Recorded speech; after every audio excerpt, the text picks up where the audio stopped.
प्रिया, बरं झालं तुम्हाला इथेच भेटलीस. मी तुझ्या रूम मध्येच येणार होते. का ग, काही बोलायचं होतं का? हो, मला यांच्याबद्दल थोडं बोलायचं होतं तुझ्याशी. काय झालं? तो खूप बोलला का तुला? अगं नाही, ऍक्च्युली हे मला काही बोललेच नाहीत. त्यांचा पूर्ण विश्वास आहे माझ्यावर. आणि प्रिया, त्यांनी माफ केलंय अगं मला.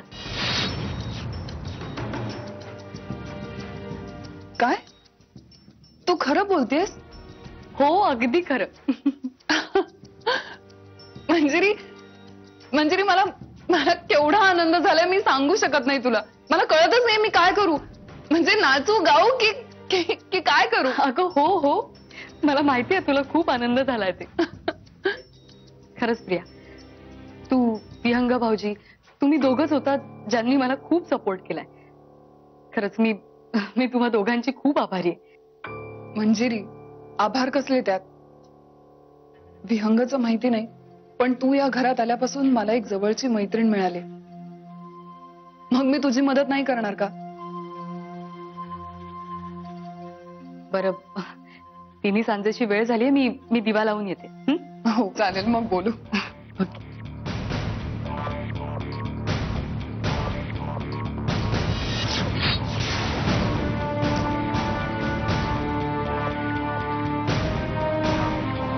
कुठलं गाणं लावूया? नाचावंसं वाटतंय ना तुला? जेवढे मोठे मोठे प्लॅन्स तुम्हाला सांगत असलेलं सगळं तत्वज्ञान मातीत गेलंय.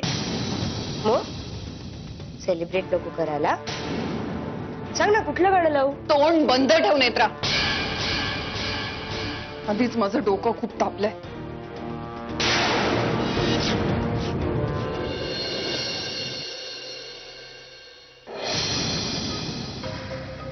अरे देवा, सत्यजित एक दिवस जीव घेणार आहे माझा. काय ग, एवढं घाबरायला काय झालं तुला? इथे खरं तर माझी मला भीती वाटायला हवी होती. ऍक्च्युली माझ्यासोबत माझ्या समोर बसला होता तो, आणि तुला काय झालं ग? तुझी गोष्ट वेगळी आहे आणि माझी गोष्ट वेगळी आहे. तुला चांगली जमते रे नौटंकी करायला, मला नाही जमत. असं सत्यजित घरापर्यंत येऊन पोचलाय. उद्या माझा जीव घेईल तो.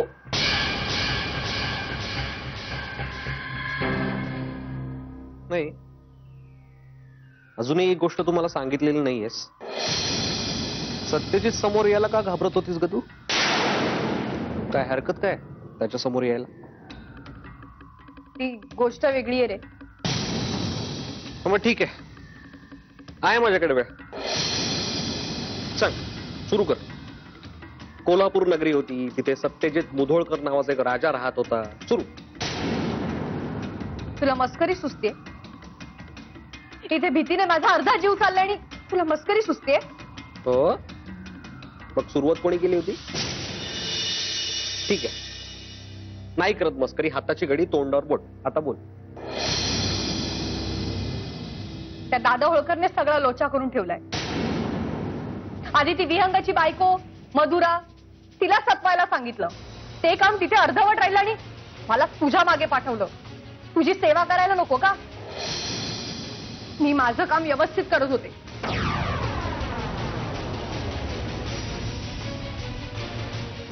कोण आहेस तू? निशा नाव आहे माझं. मी विहंगाची मैत्रीण आहे. चल तू निघ लवकर. तुला जो काय तमाशा करायचा ना, तू विहंगासोबत बाहेर करायचा, माझ्या घरात नाही. निघ लवकर. थांब. तुम्ही काय, तुझं तर सोडच ग, पण त्या दादाला सुद्धा अक्कल नाहीये का? अरे 2 कामं एकाच माणसाला सोपवायची. गप्प बसा आता. गप्प बस काय गप्प बस? आता एक काम कर, त्या दादाला फोन कर आणि सांग काय घोळ घातलाय तो. पर्यंत मलाच काहीतरी विचार करावा लागतो.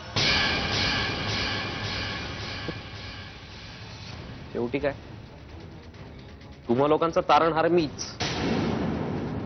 हा आशिष, ज्याला तुम्ही वेडा समजत होते ना, वेडे तर तुम्हीच आहात.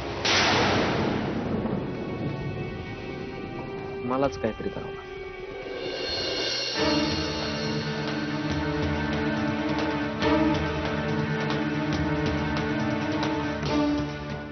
सगळं मुसळ केरात. नशिबानी पलटी मारली म्हटल्यावर आता काय करणार? सगळंच संपलंय.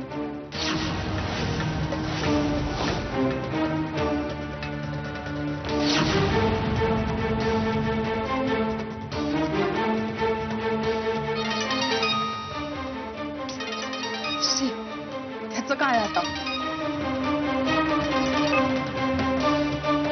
बोला. अहो काय बोला? What is this? No call, no phone, no talking. What is this? Mister Holkar, काय झालंय? नीट काय ते सांगा. हे बघा, तुमची कोडी सोडवण्यात मला अजिबात इंटरेस्ट नाही. अहो कोडी घालण्यात आम्हाला सुद्धा इंटरेस्ट नाही हो. सगळा प्लॅन फसला तुमचा. रथ उलटा, घोडे पसार. काय चाललंय काय?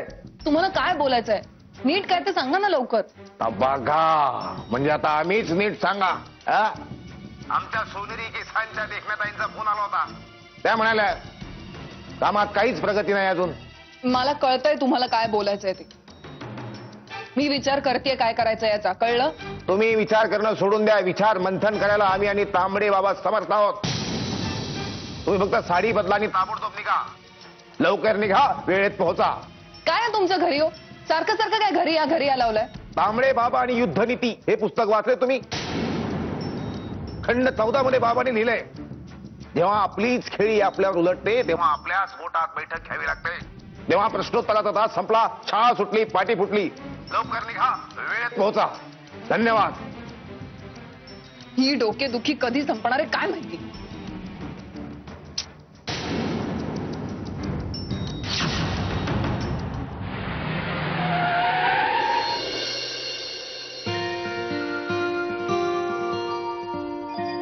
तू काय मला कायमचं घराबाहेर घालवतेस? अगं मी एका दिवसासाठी चाललोय फक्त हैदराबादला. एवढे कपडे? अहो असू द्या. बस आणि तू बस इकडे. अहो, मी मी करते लावतो ना. बॅग. मंजिरी प्लीज. सांगून ऐकत नाहीस कधी. तुम्ही आज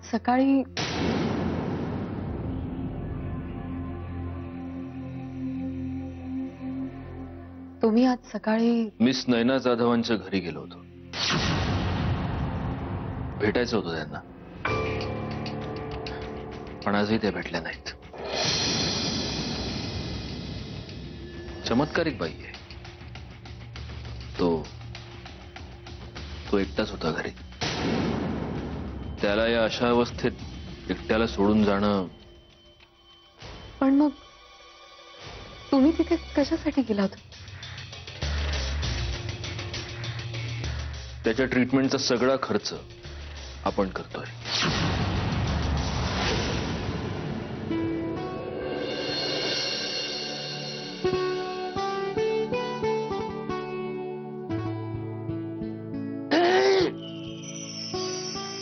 नाही म्हणजे मी आतमध्ये एंट्री घ्यायची का इथनच माघारी फिरायचं? आजे आत ये.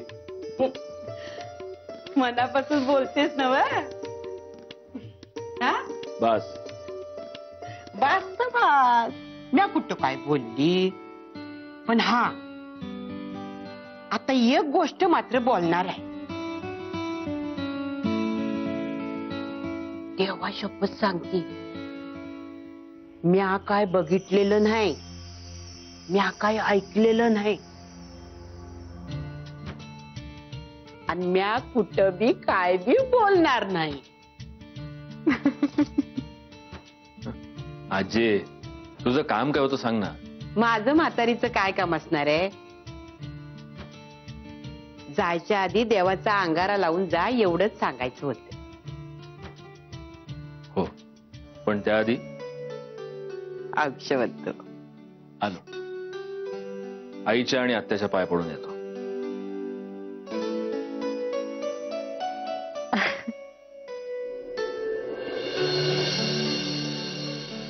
आजी, म्या कुठं काय बी बोलणार नाही. असं काय करतेस मधुरा? थोडं समजून घेण्याचा प्रयत्न कर. आपण जे काही करतोय ना ते मंजिरीच्या भल्यासाठीच करतोय. यात कसलं आलंय भलं प्रिया?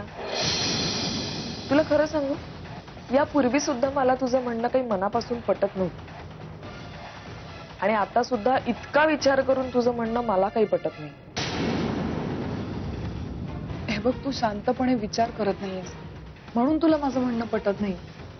फक्त एकदा शांतपणे विचार कर, तुला पटेल मी काय म्हणते ते. हे बघ, मला मान्य आहे ना, आपण जे करतोय ना ते वरवर चुकीचंच वाटतंय, पण आपण मंजिरी आणि सत्यजितचा संसार मोडण्याचा प्रयत्न करतो. कारण जो संसार कधी प्रेमाच्या आधारावर उभाच राहिला नाही, तो टिकवण्याचा किंवा मोडण्याचा प्रश्न येतोच कुठे, सांग मला. हे बघ, आता महत्वाचं काय, मंजिरीला सत्यजितच्या तावडीतून सोडवणं. सत्यजित काय कोणी धर्मात्मा किंवा साधू संत नाही, सुटाबुटात वावरणारा राक्षस आहे तो. 24 तास सतत स्वतःच्याच गुरमीत असतो. स्वतःचं खरं कसं होईल याचाच विचार करत असतो. असा माणूस काय करणार आहे संसार? त्यांनी तर बाळ जन्माला आल्यानंतर मंजिरीला निघून जा असंही सांगितलं होतं. म्हणजे आता तूच विचार कर ना, तो किती निर्दयी आहे ते. हो, मला मान्य आहे जिजू असं म्हणाले होते, पण आता त्यांनी त्यांचा निर्णय बदललाय. मला विहंगाने सांगितलंय. इथेच चुकतेस तू मधुरा. मला कळतच नाहीये, तुला समजत कसं नाहीये. हे बघ मधुरा, तू फक्त एवढं कर, जाऊन सत्यजितला सांग की आशिषचं आणि मंजिरीचं पूर्वीपासून अफेअर होतं आणि आताही आहे.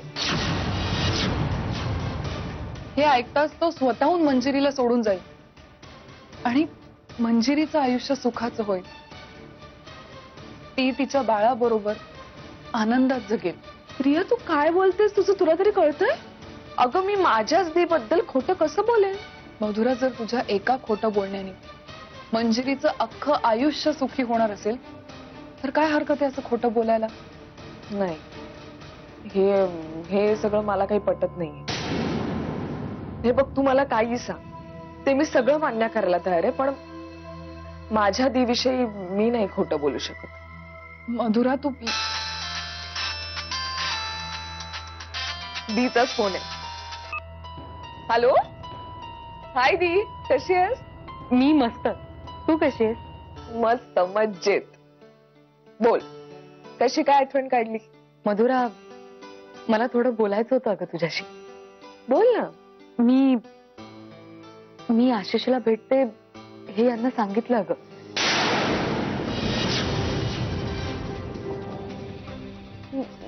मग काय बोले जिजू? मधुरा, माझा विश्वास खरा ठरला.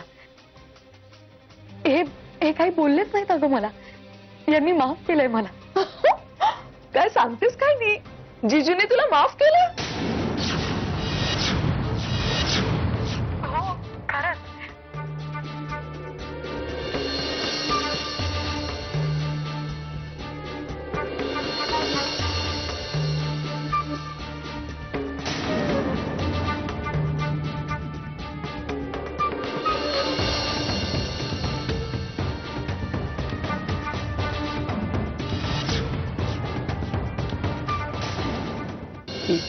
जनावर झालं काय? काय ग शाले, काय करतेस? अहो, काय नाही, जरा घरी बसून कंटाळा आला होता. टीव्ही बघायचा म्हटलं तर तेच कार्यक्रम बघावे लागतात. म्हटलं पेपर मधलं कोडं सोडवूया. काय ग, गौऱ्याबरोबर डागदरकडे गेली होतीस ना? काय म्हणले डागदर? काय नाही, ते म्हणाले छान ठणठणीत आहात. चला, बरं झालं. बरं, मी हे विचारायला तुला आली होती. गौऱ्या म्हणला की समद्यांचं रात्री जेवण झालं की एकत्र भेटूया म्हणून. कशा पायी, तुला ठावा आहे? नाही बाई, मला काही कल्पना नाही. कशा पायी बोलावलं असेल त्यानं?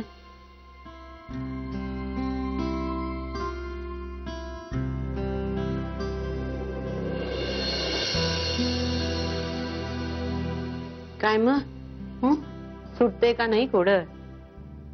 नाही, तसं सुटलंय, फक्त हा एक शब्द अडलाय. हा, सर्वांना हवं हवंसं वाटणार, छोट्या छोट्या गोष्टीत सापडणार.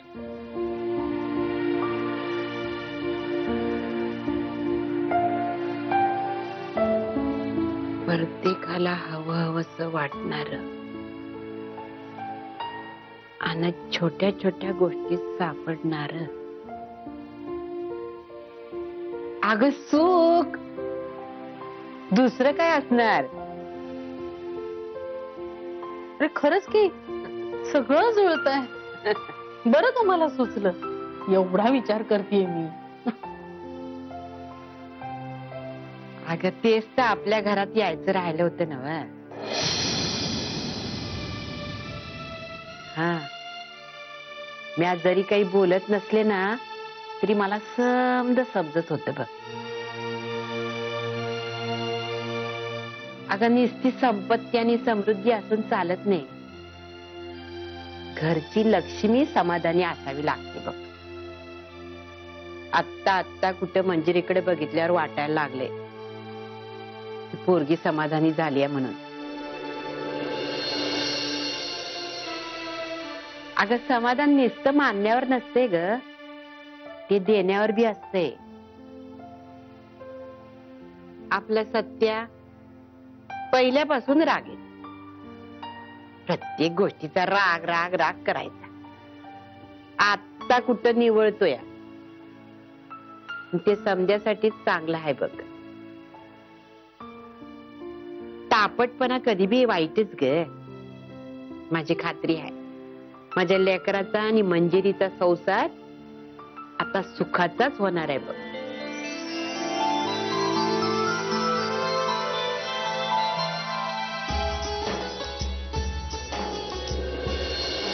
आते आते अरे तू इथे? हैदराबादला जायला निघालो होतो मी. जायच्या आधी आत्याच्या पाया पडून जायचं होतं. एनिवे तिथे नसेल तर मी अच्छा,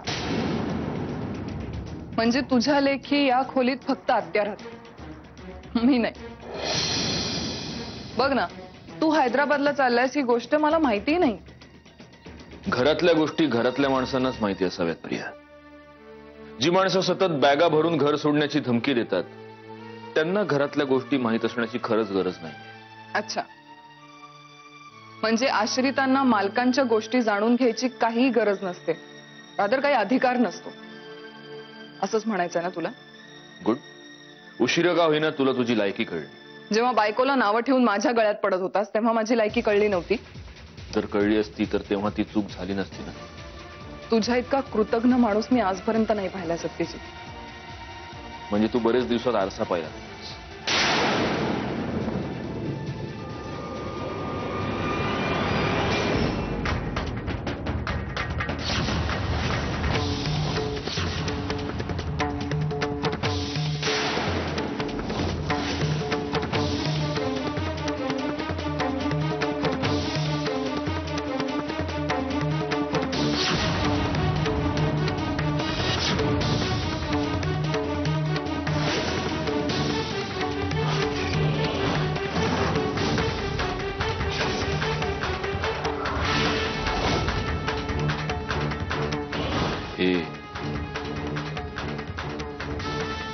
हे कानातलं तुझं आहे?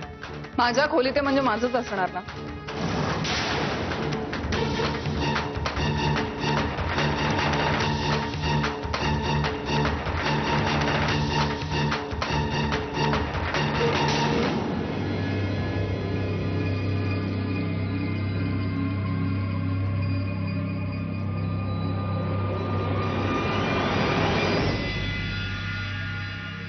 जर हे कानातलं तुझं आहे प्रिया,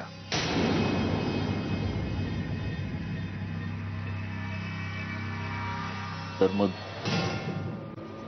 हेही तुझंच असलं पाहिजे नाही का?